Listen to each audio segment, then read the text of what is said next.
नमस्ते चैंपियंस और book reading marathoners. दोस्तों, आज का दिन सिर्फ एक और दिन नहीं है, आज एक मोड़ है। आज आपने स्टीफन प्रेसफील्ड की किताब द वॉर ऑफ आर्ट का पार्ट 3 हायर रीडिंग पूरा कर लिया है और इसके साथ ही आपने हमारी 5वीं सीरीज क्रिएटिविटी को भी पूरा कर लिया है। तो दोस्तों, 36 किताबें पूरी हो चुकी हैं।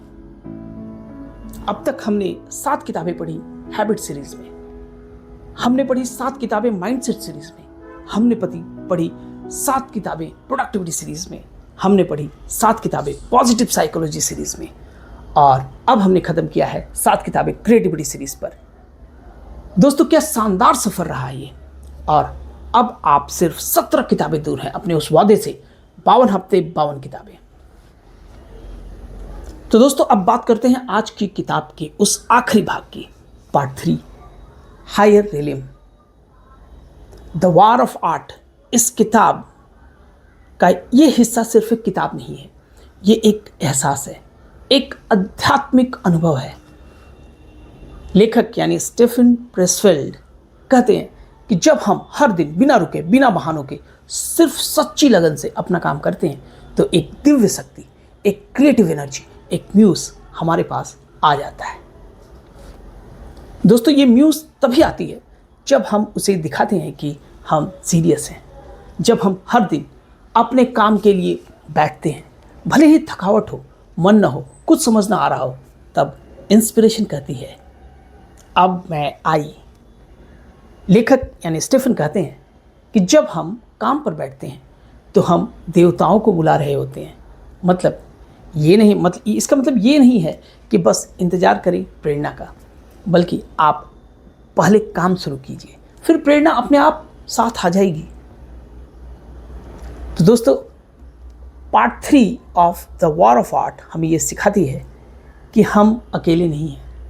हर कलाकार, हर लेखक, हर क्रिएटिव को डाउट, फियर और रेजिस्टेंस का सामना करना पड़ता है, लेकिन जो हर दिन फिर भी उठते हैं, बैठते हैं, काम करते हैं, वही आगे बढ़ते हैं। तो दोस्तों, इस बात को समझने की ज़रूरत है।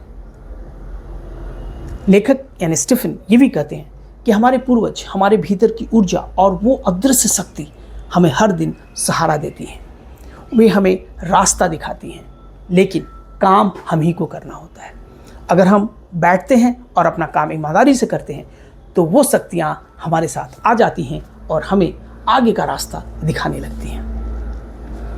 तो दोस्तों, अब आप इस रीडिंग जर्नी के 6ठी सीरीज यानी टाइम मैनेजमेंट सीरीज की ओर बढ़ रहे हैं। तो कल से हम सीखेंगे कि आपने अपने समय को कैसे काबू में लाना है, क्योंकि समय ही है जो सबसे कीमती है। लेकिन दोस्तों, उससे पहले आज का दिन अपने लिए रखिए। आज थोड़ा अंदर जाके डीप में सोचिए, आज थोड़ा सेलिब्रेट कीजिए खुद को। अपने आप को बताइए कि आपने क्या किया। आपने खुद को हर हफ्ते उठाया, पढ़ा, समझा, सीखा और आज आप उस ऊंचाई पर हैं जहां बहुत कम लोग पहुंच पाते हैं। मैं गर्व से ये आज कह सकता हूं कि आपने कर दिखाया। तो दोस्तों, ये था क्रिएटिविटी सीरीज का आखिरी दिन। अब तक आपने 36 किताबें पढ़ ली।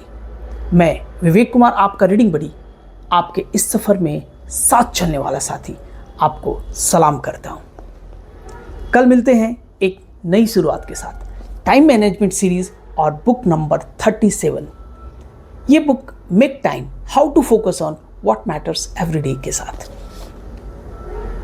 तो दोस्तों, तब तक के लिए पढ़ते रहिए, अपने इस जर्नी को जारी रखिए, खुद को मोटिवेटेड रखिए, आप उभरते रहिए और याद रखिए,